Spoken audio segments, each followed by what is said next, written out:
আজকের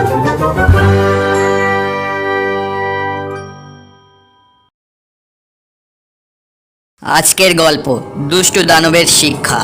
সুন্দরবন জঙ্গলে আজকাল সবাই ভয়ে ভয়ে দিন কাটাচ্ছে। পাখিরা তাদের বাসা ছেড়ে একটুক্ষণের জন্য কোথাও গেলেই বদমাস শিয়াল চুপি চুপি করে তাদের ছানাদেরকে খেতে আসছে। এই চাঁদ উঠেছে, ফুল ফুটেছে, কদম তলায় কে? নাদুস নুদুস কাকের ছানা বাসাই রয়েছে।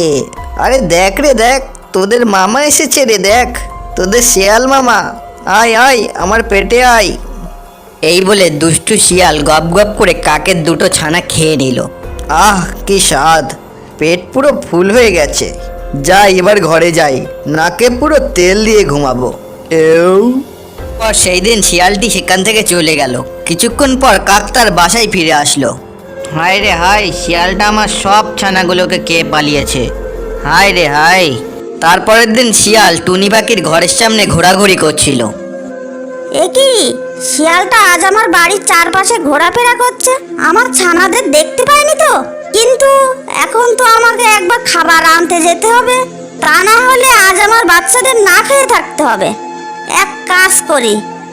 এই বলে টুনি তার বাসাকে এমনভাবে গাছের পাতা দিয়ে আড়াল করে দিল যাতে ওই শিয়াল টেরও না পায়। তারপর টুনি খাবারের খোঁজে সেখান থেকে উড়ে গেল। জঙ্গলের উপর দিয়ে টুনি যখন উড়তে উড়তে যাচ্ছিল তখন টুনি নিচে কিছু একটা দেখতে পেল। বাহ, এটা তো খুব সুন্দর দেখতে, কিন্তু এই জঙ্গলে এটা কোথা থেকে এলো? এক কাজ করি, এর ভিতর থেকে কোনো খাবার দাবার বেরোয় কিনা দেখি। এই বলে টুনি সেই ঢাকনাটা খুলতেই একটা আশ্চর্য ঘটনা ঘটলো। সেই পাত্র থেকে বেরিয়ে আসলো একটা বিশাল রাক্ষস। আমার টাকে নেই কচুল, কিন্তু দাড়িগুলো তাজা। আমি ন্যাড়া রাক্ষস, খাই ব্যাং ভাজা। তা কে আমাকে মুক্ত করলি রে? আগে আমি। ছ্যা ছ্যা ছ্যা ছ্যা ছ্যা, শেষে কিনা এই চুটকি মার্কা পাখিটা আমাকে মুক্তি করলো। ছ্যা ছ্যা ছ্যা ছ্যা, আমার প্রেস্টিজটুকু আর থাকলো না। এই না রাক্ষস, চুপ কর। বেশি বকলে এই পাথরটা দিয়ে টাক ফাটিয়ে দেবো। এ টুনি, তুই কিনা 1.5 ফুটকা পাখি হয়ে আমার সাথে পাঙ্গা নিচ্ছিস? আজকে আমি ব্যাং ভাজা না খেয়ে তোকেই খাবো। দেখো, আজ আমার মৃত্যু আছে, আমি সেটা ভালো করেই জানি, তাই আমার কোনো ভয় নেই। কিন্তু আমার এই ছোট্ট মনে বড় একটা প্রশ্ন ছিল। কি প্রশ্ন তোর, বল। প্রশ্নটা হলো এই যে, তুমি তোমার এই দানব মতন শরীর নিয়ে ওই ছোট্ট কলসিটির মধ্যে কি করেছিলে? আমার তো ব্যাপারটা মোটেও সুবিধার মনে হচ্ছে না। তার মানে তুই কি বলতে চাইছিস? আমি কি অন্য কোথাও ছিলাম? আমার তো তাই মনে হচ্ছে, কারণ তোমার যা জলহস্তির মতন চেহারা, ওই চেহারা নিয়ে এই ছোট্ট কলসিটির মধ্যে থাকা কোনোদিনও সম্ভব না। তোমার অত বয়স হয়েছে, টাকও পড়েছে, তাই বলে মিথ্যে কথাটা একটু কম বলাই উচিত। এত বড় মিথ্যে কথাটা কোনোদিনও বলা উচিত ছিল না। এইসব বিভিন্ন কথা টুনির মুখে শুনে রাক্ষস রেগে গেল এবং বলল, কি রে পিচ্ছি মার্কা টুনি, তুই আমাকে কি মনে করিস? তুই এই সমস্ত কথা বললে আমাকে ভোলাবি ভেবেছিস? আমি তো তোকে আজকে খাবই। আমি কত বছর ধরে না খেয়ে ওই কলসির ভিতর আটকে পড়েছিলাম।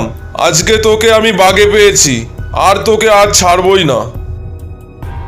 আমার মধ্যে কোনো ভয় নেই, কিন্তু তোমার কাছে আমার একটা রিকোয়েস্ট ছিল। কি রিকোয়েস্ট বল তোর?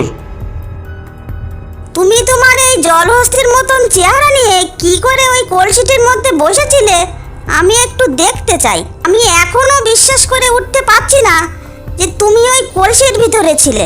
হা হা হা হা, এই কথা? এক্ষুনি আমি ওই কলসির ভিতরে ঢুকে দেখাচ্ছি। এই বলে রাক্ষসটি ওই কলসির ভিতরে আবার ঢুকে গেল। যেই না রাক্ষসটি কলসির ভিতরে ঢুকলো, ঠিক তখনই টুনি সেই কলসির ঢাকনাটা আটকে দিল। আর তখন রাক্ষসটি বলল, কি রে টুনি, তুই এটা কি করলি? কলসির মুখটা আটকে দিলি কেন? বের কর আমায় এখান থেকে। আমি আর এর ভেতরে থাকতে পারবো না।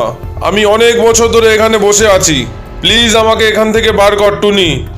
হ্যাঁ হ্যাঁ, আমি তোমাকে ওখান থেকে বার করি, আর তুমি বাইরে এসে আমাকেই খেয়ে নাও। আমাকে এতটাও পাগল ভেবো না, আমি তোমাকে ওখান থেকে আর বার করছি না। এইভাবে টুনি সেই জঙ্গল থেকে আবার বেঁচে ফিরল এবং তাদের বাচ্চাদের জন্য খাবারও জোগাড় করে আনতে পারল। তাই বলে, শক্তির চেয়ে বুদ্ধির জোর অনেক বেশি। আমাদের ভিডিওটি ভালো লাগলে অবশ্যই চ্যানেলটি সাবস্ক্রাইব করে লাইক বাটনটি ক্লিক করবেন আর আপনার ভিডিও সম্পর্কিত মতামত কমেন্ট বক্সে লিখে জানাবেন।